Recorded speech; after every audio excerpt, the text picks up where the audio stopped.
He never raised his voice. He kept asking, what did I do, man? What did I do? What's going on? Why are you doing this? You're hurting me. Yes, he resisted to not put his hands on the hood because he was asking, what are y'all doing? Never once punched an officer, touched an officer, kicked an officer, did anything. But yet he ended up dead. And you'll hear, which nobody wants to talk about, but they'll talk about his criminal history, is that he told those officers when he was on the ground, man, I have a gun. Listen to that. He's telling them, I have a gun. If a person is telling the officer that, he's not planning on using it. He's saying, y'all are going crazy on me, but I'm warning y'all, there's something dangerous in my pocket. Use common sense. Don't just get lost by a criminal record or because he's a large black male. Use common sense. He even raised his hands at one point, but then he got bulldog tackled by Salamone. But that doesn't matter because of what he looks like. Everybody just moves on, or they just want to call him a criminal. And everybody keeps saying, well, the officer was justified because he was reaching for the gun. According to who? The experts from the DOJ said that the video doesn't show him reaching for a gun. That is all from the statement of Blaine Salamone, the man that killed him. So why are we giving credibility to that statement? That's why we were saddened that it didn't go to a grand jury, because the people of Louisiana should have decided if he was reaching for a gun or not the murderer. So there's disappointment, there's sadness, there's anger, and there's a call for help. We all heard the president say that it's local issues. No, it's not. Somebody extremely high up has to get involved in these situations because they give local police departments tanks, tear gas, pepper spray, any equipment that they need from the federal government. Why can't they get involved in this epidemic? They can allocate billions of dollars to the opioid crisis, but they can't get involved in the epidemic of black men dying at the hands of police officers. Why? Because this has to be fixed. The community and law enforcement have to learn to get along. There can't be incidents like this, but it's going to continue because nobody's stopping it. You can clearly see that there was no value put on Alton Sterling's life by Blaine Salamone. Why does it keep happening to black men in the inner city? Because normally none of you care. But when they look like you, you care. We've got to get over that internal bias that everybody has. The country can't move forward. You can't just keep pushing it away and buying into the excuses that the people who killed him give you. We can't just get angry and say that we're going to just demonstrate and protest without demonstrating and protesting for immediate change in some policy or some procedure or making sure that officer does get prosecuted. The investigation by the Attorney General was crap.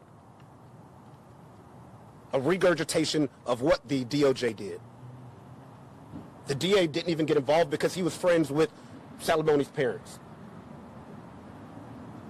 We have to get an independent body that is elected nationally to look into officer-involved shootings, where they can't be influenced by the local political people. Well, this is going to keep happening.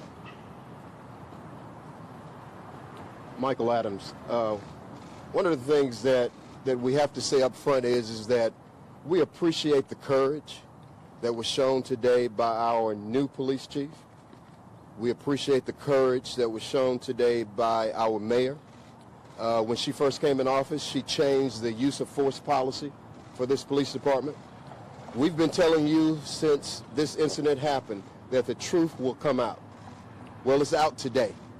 Today you saw that Alton Sterling was not some wild, deranged, cocaine-filled, high, big black man that was out of control.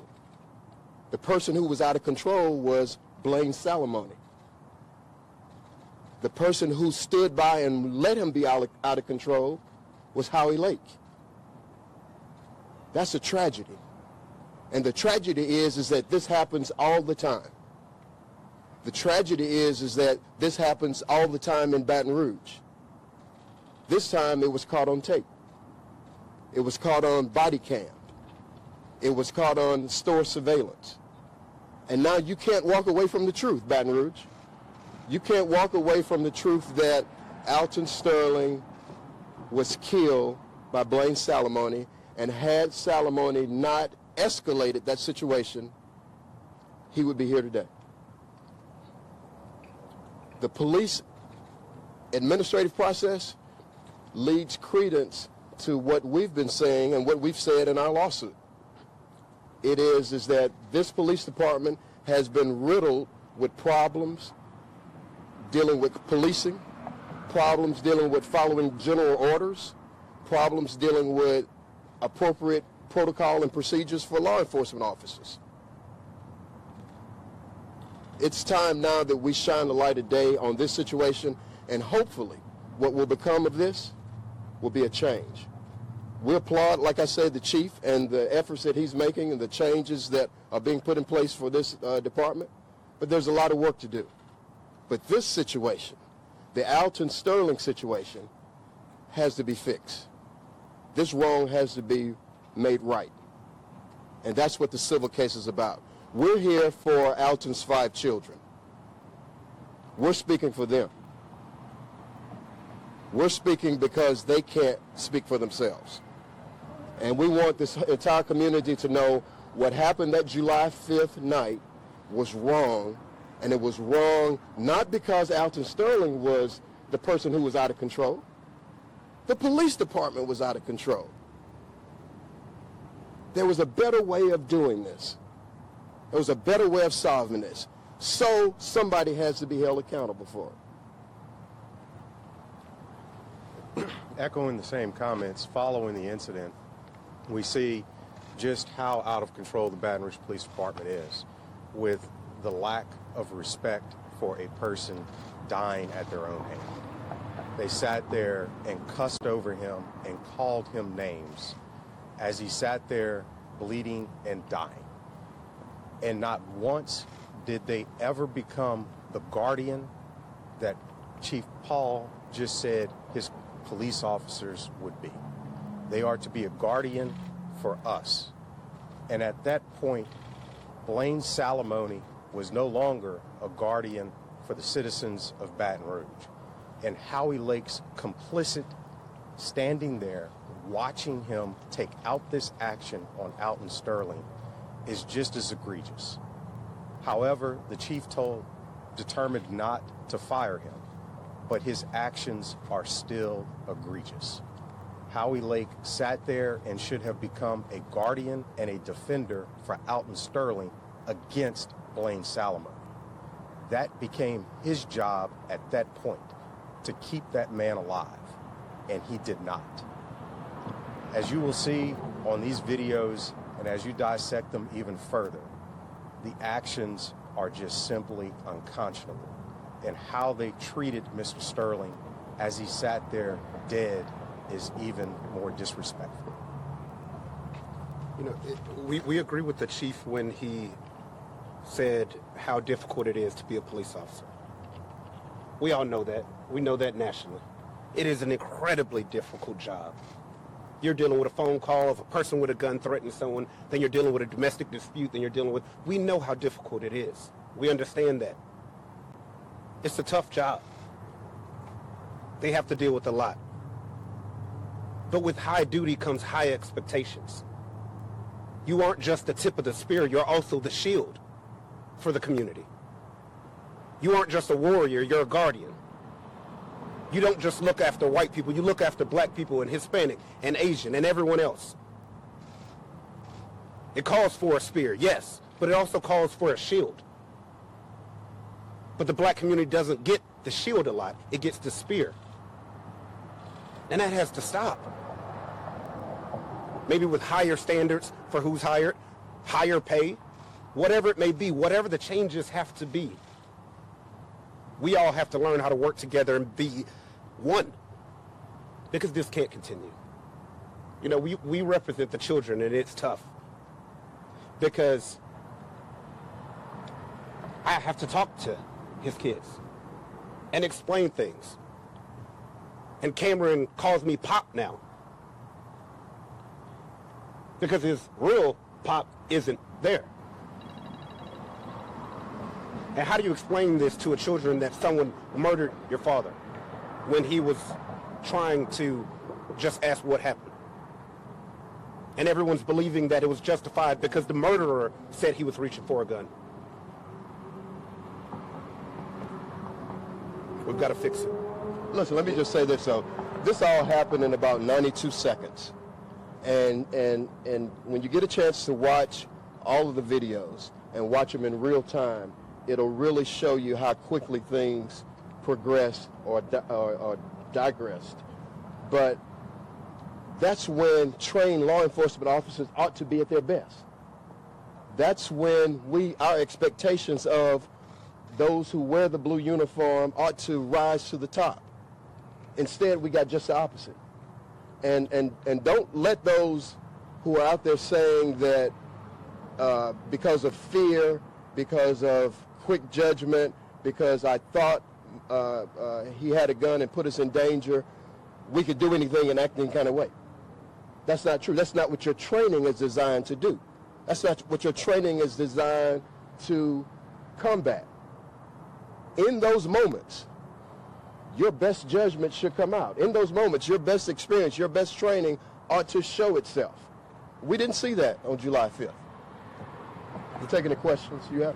What laws would you like to see changed or even created to where you were saying this doesn't happen again, and where an officer would be held accountable for something similar to this? Well, two things. Let me say that the new mayor did when she came in office.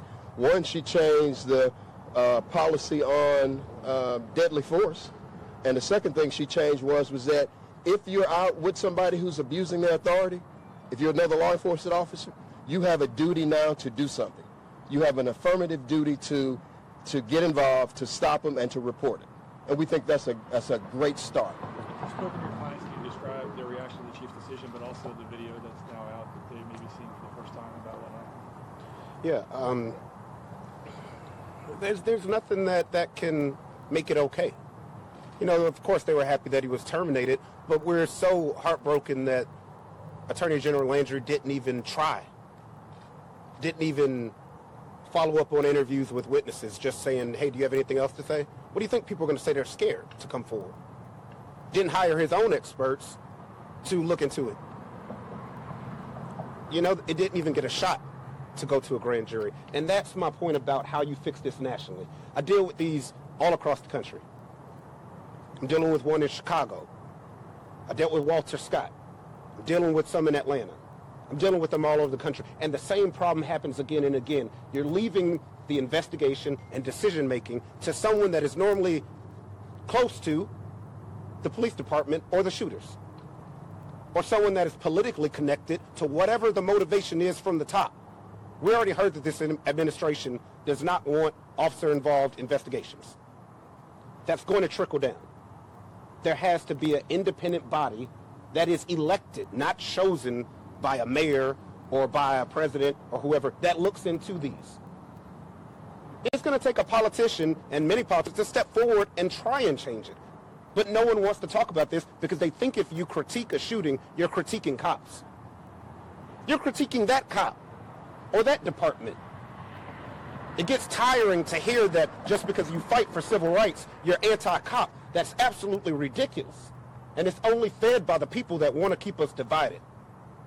I support police officers, but I also stand up for civil rights. You can do both. You can be white and say that this is wrong. You can be black and say all cops aren't bad. But people have to speak up when they see something like Alton Sterling's video. Do you believe that Mr. Lake should have also been fired, suspended longer? Yeah, we've made that statement that they both should have been terminated, but we understand that the chief judged Mr. Lake on temperament, and he gave him the maximum that he could give him under a violation of the temperament policy, and that was 3 days. And so we respect that he got the maximum that he could give on one of the two charges. How does it make you feel knowing that these decisions come almost 2 years after the incident? The fact that they took this long to even get to a decision process or to make a decision is pretty horrendous. It should not have taken this long. Even the DOJ having it as long and suggesting that it was an issue of locating witnesses, making sure they got additional statements and that they were getting additional phone calls about the incident, which carried it out for another 10 months. And then the AG doing the same thing. And his investigation, which is simply, hey, do you have anything else to add to your statement? That was really the nail driver. The fact that he didn't do an investigation. And then we had to wait another 10 months. I mean, that's a problem. I mean, if you don't want to do your job, say you don't want to do your job, and let's put the next man in. Let's get the next man in to do the job, if that's what you want. But he did not do an investigation, and we had to sit here and wait 22 months. That's never acceptable. Is it true that Attorney General Jeff Landry said that he did not want to take it to a grand jury? He did not take it to a grand jury. He told us that it was an internal decision that he'd made, that he didn't think that the evidence would support a conviction, and the State Department of Justice decided not to charge these officers. I believe a career-long prosecutor in East Baton Rouge Parish by the name of Prim Burns called out Jeff Landry in an article recently and said that no, this very well should have gone to the grand jury. And that's a bold statement. Ms. Burns is a career prosecutor. She was one of the ones on the serial killer here in Baton Rouge. I mean, for her to suggest that Mr. Landry, who is our chief prosecutor over everybody, failed and got it wrong, it's not right. Yeah, and the fact that he prosecuted those 2 black officers a while back for shooting and killing one white victim and wounding another. I think they were arrested in 2 weeks.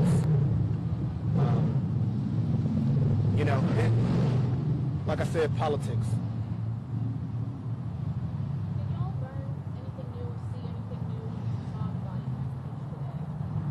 today? Yeah. We had heard from the DOJ and from the Attorney General's office, but really from the DOJ, that Officer Salamoni's language and actions were outrageous. We didn't know that they were so hateful. If you watch the surveillance video and listen to the body cam footage, it's almost palpitating with hate. He's just angry for no reason. Even after he kills him, like Brandon said, he stands over him cursing. We didn't realize that, and we didn't see the body language of Alton Sterling, that he wasn't trying to fight. Alton's a huge guy. If he wanted to fight and throw the officers off and push them and resist, he could have resisted. But instead, he was asking, what did I do? Was today the first time that the family also saw this video footage? Yeah, we got it a little earlier today, representatives of the family, and as a courtesy before it was released to you guys. But the department litigation. Right, and as part of the litigation, because we have some litigation requests outstanding to the city, but the U.S. Justice Department and the FBI shared with us transcript excerpts when we were dealing with them, but we hadn't seen until today what you saw. How do you all, I guess, make them cope? Because, for lack of a better term, I guess, when they have to relive something like this and to see new footage, what do you all say to them? That they like to say? I spoke to our client just a few minutes ago, and she told me she was walking in her neighborhood, and her phone buzzed, and she saw it, and she collapsed on the ground. And she said, "I'm having an anxiety attack, Mike." You know, so it's every time they see this footage, they relive this. I mean, it's horrible to watch. For us, it's horrible to watch. To see a human being lose their life at the hands of law enforcement is horrible. But just only imagine that what a family member, what a child, what an aunt or brother would, how you would respond. So it's traumatic still for them. And that's why it's so tough for the kids in these situations, because the children live on social media nowadays, and everybody lives on social media. They are going to have to relive watching their father be killed over and over and over and over and over and over and over again. That's why the damage to them is so great. Thank you. Could I have one more statement on Chief Paul saying to Baton Rouge and everyone else who was watching this, to stop resisting, stop running, was his words. When people are just doing normal things. Tamir Rice with a toy gun. Trayvon Martin with Skittles. These people are being murdered by police. What are your thoughts on his statement? Stop running. Yeah, it doesn't always entail someone running or resisting or things like that. Every single day there are hundreds of incidents where someone is technically resisting because they're wiggling around or they keep asking, what did I do? And they don't end up dead. But yet, all of the people you named have what in common? And that's great advice. I think he gave great advice, but you have to superimpose it on where we live and the types of communities we live in. That we have communities that don't get along with law enforcement and law enforcement who don't get along in our communities. And we hadn't gotten to that point where true community policing is effective and is working and there's a trust level. And we have to get to that point in Baton Rouge. We have to get to that point where we start to trust we need to have well-paid, well-trained police officers. And those police officers have to respect the people in the communities in which they serve. There's no ifs, ands, or buts about that. So I think that the chief's advice was good advice. It was great advice. However, keep in mind with the aspect in which he delivered the advice, we saw an instance of where two officers gave direction, and I think that's what the chief said. If you get this direction or this directive, it's the delivery of the directive. He wants this community to respect the officers. The officers must deliver their directive in a respectful manner, and you will get respect. It is just that simple. If I ask you for your phone in a very nice way, if I ask you for your phone in a mean and menacing way, you're going to get two different responses. It is important that when the police approach the black community, meaning the white officers, and vice versa for the black officers approaching the white community, it must be done with a level that is respectful. The tenor in your voice and the body language immediately is readable by anybody, and they know how they're going to respond. And Salamone aggressiveness simply was just unconscionable. Can we get your names just one more time, all three of you again, one by one? Yeah. Attorney Chris Stewart. Brandon DeQueer. Michael Adams. All right. Thank you. Thank you, guys.